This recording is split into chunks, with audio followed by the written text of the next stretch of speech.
Oi, gente, tudo bom? Mais uma aula de geografia, né? Falava sobre os temas especiais referentes à geografia física, né? Dando continuidade nas aulas anteriores, nós falamos sobre placas tectônicas, rochas, relevo. Para quem não teve acesso a essas aulas, por favor, procure depois no Google Class ou no canal do YouTube, né? O Geolacoste, né? Só procurar esse canal. E qualquer dúvida é só postar mesmo no Google Class ou no YouTube, a gente vai conversando. Bom, na aula de hoje a gente vai começar a falar dos temas mais importantes de geografia física, que é clima. E essa aula vai ser dividida em 4 partes, onde que a primeira eu falo da importância da climatologia, eu falo um pouquinho para você sobre a atmosférica e fatores climáticos. Na segunda aula nós vamos falar um pouco sobre continuar falando sobre fatores climáticos. Na terceira e na quarta aula já falo sobre regiões climáticas do mundo e do Brasil, também dando ênfase o climograma, né, e as diferentes características climáticas. Bom, o clima, gente, é um assunto dos mais importantes nos vestibulares. Todo ano cai alguma coisa relacionada ao clima, relacionada ao Brasil, ao mundo, mesmo que a ênfase mais comum seja o clima do Brasil. Então, é um tema essencial para quem prestar FUVEST, CONVEST, Unicamp, VUNESP. Então, é um assunto essencial que a gente tem que estar sempre por dentro. Então, é, a gente vai falar um pouco desses tópicos a seguir. Bom, gente, para começar, antes de tudo, como comentei com vocês, falar um pouco sobre a atmosfera. Não dá para falar de clima, né? O que é clima, o que é tempo sem atmosfera. Então a gente define de maneira bem direta. O que é atmosfera? É a camada gasosa que envolve o planeta, né?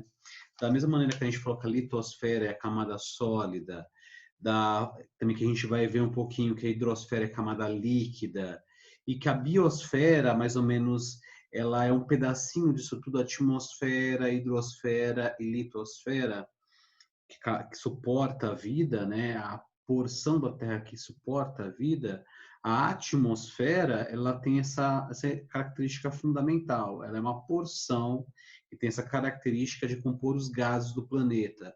Mas é importante enfatizar que a atmosfera não só tem gases, ela também tem pequenos sólidos, pequenas partículas, bactérias, pedaços de poeira, de barro, de terra, de areia, também pele humana. Então tem uma quantidade de materiais muito grande. Não é, a atmosfera não compõe só gases, mas ela predominantemente, a característica essencial dela é isso.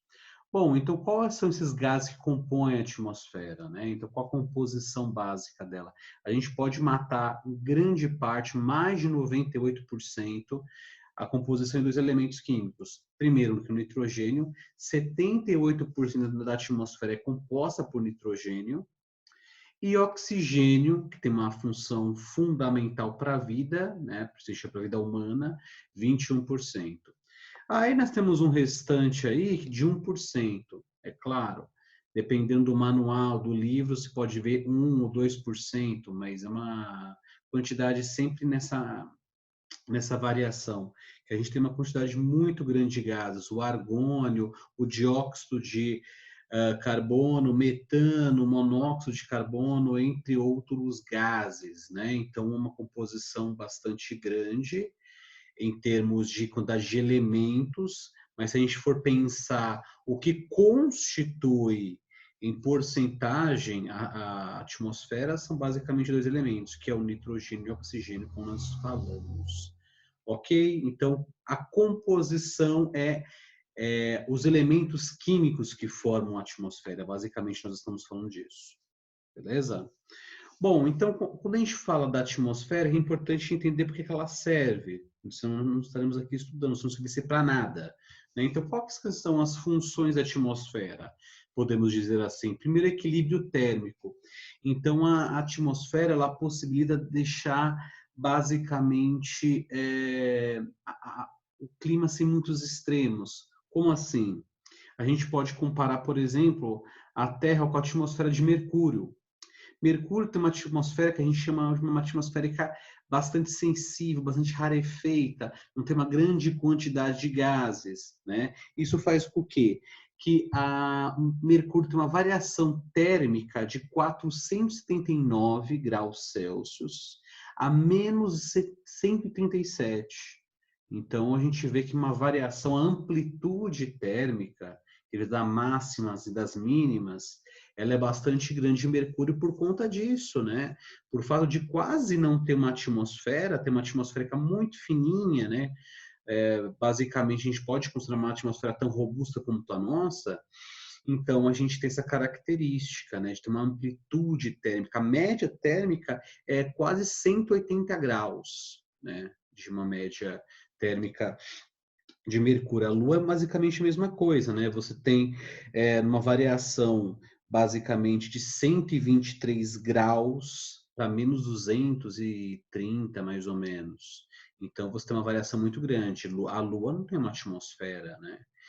Marte muito parecido também, uma atmosfera muito fina, muito rarefeita, né? Não é como a nossa, e tem uma variação de menos 140 negativos, né? E 20 positivo. Então, tem uma média térmica de menos 60 graus.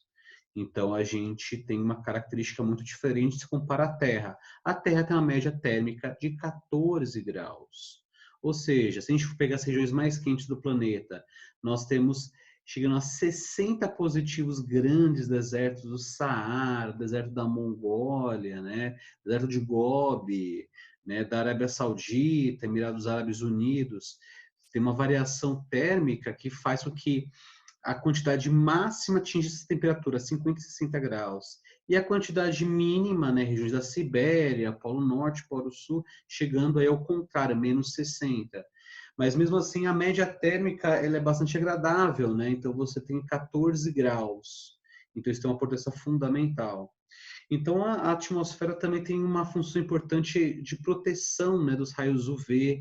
É uma coisa que se fala muito nos anos 90, né, o buraco da camada de ozônio era um assunto muito recorrente. Hoje está sendo cada vez mais raro discutir esse assunto, mas ela tem essa função protetora, né? Seria a ideia é que a atmosfera tinha função como se fosse um cobertor, né? Então, essa ideia de efeito estufa é um efeito basicamente natural, que faz com que os gases eles mantenham a Terra aquecida. Que é importante a gente fundamentar alguns pontos. Se é verdadeiro que a radiação, a energia provém do Sol e ele é emitido para a superfície da Terra, a Terra só se mantém aquecida quando esses gases absorvem esse calor e eles vão irradiando, né? Então, essa é a importância da atmosfera também, né? Manter esse calor. Por isso, equilíbrio térmico, né? E também tem essa função de filtro, que é a proteção contra os raios UV. Por fim, gente, temos também a proteção contra meteoros. Então, a gente sabe que tem vários corpos extraterrestres que estão rodeando a Terra, que são atraídos para o nosso campo gravitacional, e muitos não conseguem chegar até a superfície por conta dessa proteção. Eles são explodidos, né? Eles são dizimados por conta desse choque com os meteoritos. Então, isso é um fator bastante importante. Mas é claro que, dependendo do tamanho, né, do diâmetro desses corpos, eles conseguem ultrapassar a barreira e chegar até a superfície, como no caso daquele meteoro que atingiu a Rússia em 2013. Tá bom? Então, gente, voltando, equilíbrio térmico, proteção contra raios UV e proteção contra meteoros, essas funções básicas da atmosfera, né? Então, são pontos importantes para ser levados em conta. Seguindo. Então, é uma coisa que talvez muitos de vocês já viram, né? Passando o cursor aqui, a gente tem as camadas da atmosfera, então a gente pode dividir a atmosfera em estratos até a porção do espaço exterior, quando a gente não tem basicamente quantidade nenhuma de moléculas da atmosfera e as regiões mais próximas da superfície, né? Bom, quando a gente vai pegando, estudando as camadas, uma pergunta que sempre vem à tona é assim, qual que é a espessura da atmosfera? Isso é muito difícil de dizer que, dependendo da quantidade de gás que a gente pode medir, ela pode chegar até mais de 1.000 quilômetros, né? Mas nessa etapa, né, superior a isso, acho que seria meio uma coisa desconsiderável para a gente, porque aí seria o espaço negro, seria o vácuo do espaço, da do sistema solar, né? Então não teria muito papel, né, no objeto que a gente está estudando. Então, nessa camada que separa o espaço exterior, né, o vácuo, do que a atmosfera propriamente dita, a gente tem a primeira camadinha, né, lógico, de cima para baixo, a exosfera, né? Então, essa região é muito rarefeito, né? Ela tem uma influência muito da radiação externa. Se você tem iluminação do Sol nessa face da exosfera na Terra, está muito frio. Se você tem maior iluminação, está muito quente. Então, ela é muito suscetível também à radiação oriunda do Sol, né? Aí, logo abaixo dela, de 80 quilômetros, mais ou menos, né? Uma coisa exata, sempre ponto de vista que é próximo da linha do Equador, essas estimativas, tá? Então, isso é importante. De 80 quilômetros a 500 quilômetros de altitude, a gente tem a chamada termosfera, né?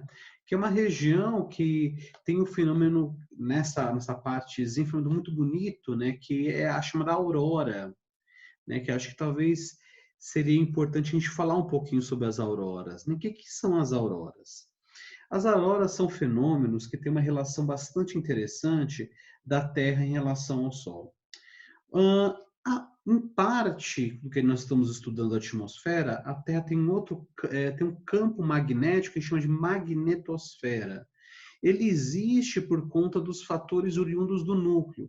Se vocês voltarem na aula, naquele vídeo que nós falamos sobre as placas tectônicas, e no vídeo seguinte que nós falamos sobre camadas da Terra, vocês vão se lembrar o seguinte, que nós temos basicamente dois núcleos, o núcleo interno e o núcleo externo. O núcleo externo é líquido, o núcleo interno é sólido. Esse movimento do núcleo interno em volta do núcleo externo cria um campo magnético. É como se a Terra fosse um imã grandão, gigante. E esse campo magnético, ele protege a Terra contra os raios solares, que são explosões oriundas do Sol, que elas são empurradas, né, em direção à Terra. Então, uma proteção contra essa radiação muito forte oriunda do Sol, porque o Sol é uma estrela, né, as estrelas no geral são muito instáveis, e a nossa estrela não é diferente, né? E o que acontece? Você tem regiões nesse campo magnético que são mais frágeis, digamos assim, né? Temos mais simples.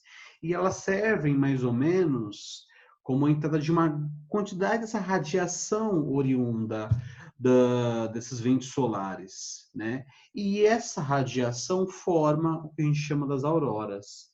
Então, as auroras são a formação da reação da magnetosfera com essas manchas solares. Mas, gente, frisando mais uma vez, magnetosfera não tem nada a ver com a atmosfera, são coisas diferentes. Mas por que estamos falando dela? Porque na atmosfera é formado esse fenômeno da aurora boreal, que é a relação desses elementos, os ventos solares, a radiação do Sol e a magnetosfera nesses pontos dos polos. Por isso que a gente sempre tem as auroras nos polos. Pode acontecer ter aurora nas regiões do Equador? Em tese pode, isso aqui é uma coisa extremamente difícil de acontecer, né? Então a gente pega como regra geral acontece nos polos, né? Então a aurora boreal acontece na região do Ártico, no Polo Norte, e a aurora austral no Sul. Então um nome diferente com a localização, o fenômeno é o mesmo. Tudo bem? Então voltamos aqui. Então as auroras acontecem sempre nessa camadinha da termosfera, né? Bom, indo camada mais abaixo, a gente tem a mesosfera, né, que é uma camada que ela tem uma importância fundamental, que é aquela camada que a gente falou agora há pouco, né, a importância da proteção dos meteoritos. Então, os meteoritos que eles vão sendo destruídos na atmosfera é basicamente essa camada que tem esse impacto. Então, como acontece? Esses meteoritos eles ficam um rastro no céu e muitos não chegam no solo, porque a pressão do ar, o ar batendo nesse material constantemente, faz com que esse meteorito não consiga chegar à superfície e ele seja destruído antes nessa camada. Então, quando a gente vê esse rastro no céu, né? A gente tem que perceber, tem que saber relacionar que isso é um fenômeno natural que acontece por conta da reação dos corpos extraterrestres que ficam vagando, né? E sendo atraídos pela Terra e o impacto com a atmosfera. Então, a atmosfera, novamente, tem essa função importantíssima. Bom, gente, logo abaixo nós temos aí a estratosfera. O que é a estratosfera? Ela é uma camada basicamente como se fosse um tampão, né? Ela divide a mesosfera e a troposfera. Ela é uma camada muito mais estável no ponto de vista climatológico falando, né? E ela tem importância fundamental que é a formação de camada de ozônio. Então, a camada de ozônio que a gente conhece, chamada camada de ozônio, que é nada mais que reação de moléculas de oxigênio devido com a radiação da atmosfera, radiação oriunda do Sol, desculpem, forma essas moléculas de O3, que a gente chama de oxigênio. Só que, mas, lógico que numa aula de química vai ser importante dizer que elas são muito instáveis. Então, elas formam e elas vão se separando conforme você tem esse motor que gera essas reações, que é a radiação solar, certo? Então, a camada de ozônio ela é um pouquinho diferente como a gente aprende na escola, mas isso não é um assunto tão relevante para a gente agora nesse momento, certo? Então, a camada de ozônio, ela acaba sendo um filtro por conta dessas reações físico-químicas que acontecem em relação da radiação solar com essa quantidade de oxigênio nessa camada estratosfera. Bom, como mostra o desenho aqui, gente, a gente tem alguns tipos de aeronaves que elas voam nessa região, né? Então, sempre nessa transição estratosfera, troposfera, que tem uma subcamada que chama tropopausa, né? Que está entre uma e outra, a gente está região que geralmente os aviões voam, né? E por fim, né, falando já da Titacuja, nós temos a troposfera, não menos importante, de 0 a 12 ou a 17 quilômetros, depende da posição da Terra. Gente, o que é fundamental a gente levar em conta? Vocês lembram quando a gente falou lá no começo da nossa aula? Vou voltar só um pouquinho aqui. E a gente falou um pouco sobre isso, a composição, esses elementos químicos que a gente está vendo aqui, eles estão em sua maior quantidade na região da troposfera. Por quê? Por motivos óbvios. A força da gravidade. Então, a atração da gravidade faz com que a maior quantidade de gás da atmosfera estão relacionados nesta camadinha aqui que nós chamamos de troposfera. Então, aí quase 80% da atmosfera está aqui. E outra coisa que é importante que a gente não falou até agora, e não um detalhe bobo, é essencial, mas é importante falar um pouco também. Além de todos esses elementos químicos que nós falamos, nessa média, nessa composição, tem uma coisa que a gente não falou, né, que é molécula de água, né? Água no estado gasoso, umidade, né, que não é necessariamente gás de água, né, elas também estão na atmosfera.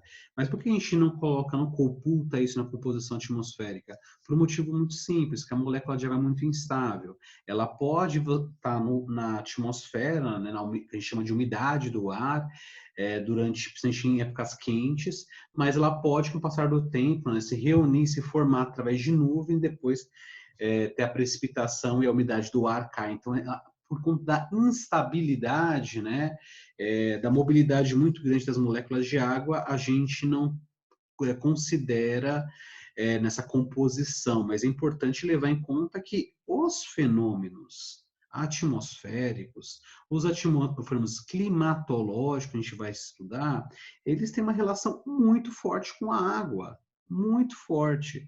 Então, é até uma coisa que eu sempre lembro para os alunos, que é o seguinte, quando eu tive aula na universidade, que um professor meu disse, uma coisa bastante interessante, que a climatologia ela pode ser definida através de uma dispersão geográfica das moléculas de água.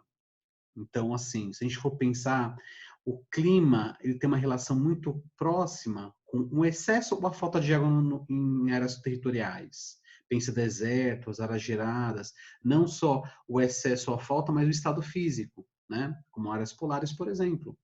Mas é claro, não é essa definição que a gente vai usar, mas ela é muito intuitiva, ela ajuda a gente a entender. Então, quando a gente fala sol, chuva, vento, geada, nesses fenômenos micro e macroclimáticos que acontecem, também fenômenos envolvendo o tempo, também chuvas, etc., eles têm uma relação muito forte com a questão da água, né, fundamental. Então, a troposfera, né, geralmente é a camada que a gente vê essa formação de nuvens, né? As camadas mais altas da troposfera é que a gente tem as nuvens assim, formadas por cristais de gelo e água. Isso é uma coisa importante. Nuvem não é um estado gasoso. Isso é essencial a gente lembrar. Ou ela é gotículas de água, ou ela é gotículas de gelo.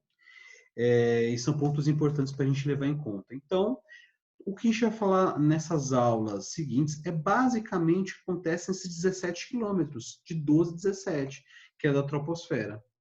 Bom, gente, tudo bem? Então, a gente falou de maneira bastante rápida, bastante sintética, né? Bastante resumida, o que é a atmosfera.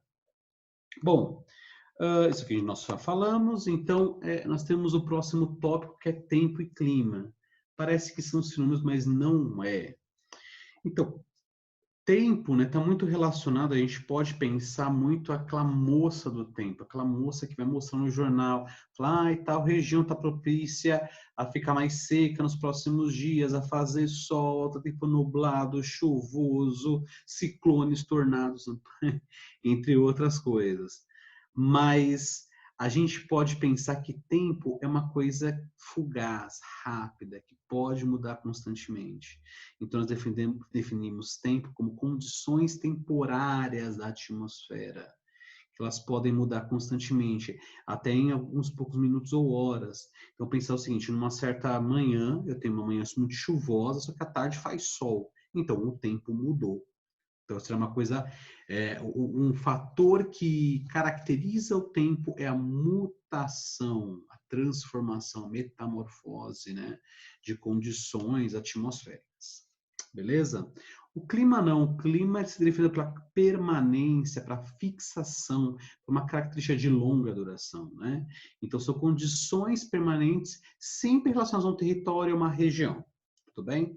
Então, quando a gente fala de tempo, a gente fala sol, chuva, dias nublados, entre outros. Quando a gente fala de clima, a gente fala de clima tropical, equatorial, temperado. Então, tem uma caracterização muito mais robusta, que leva muito mais tempo.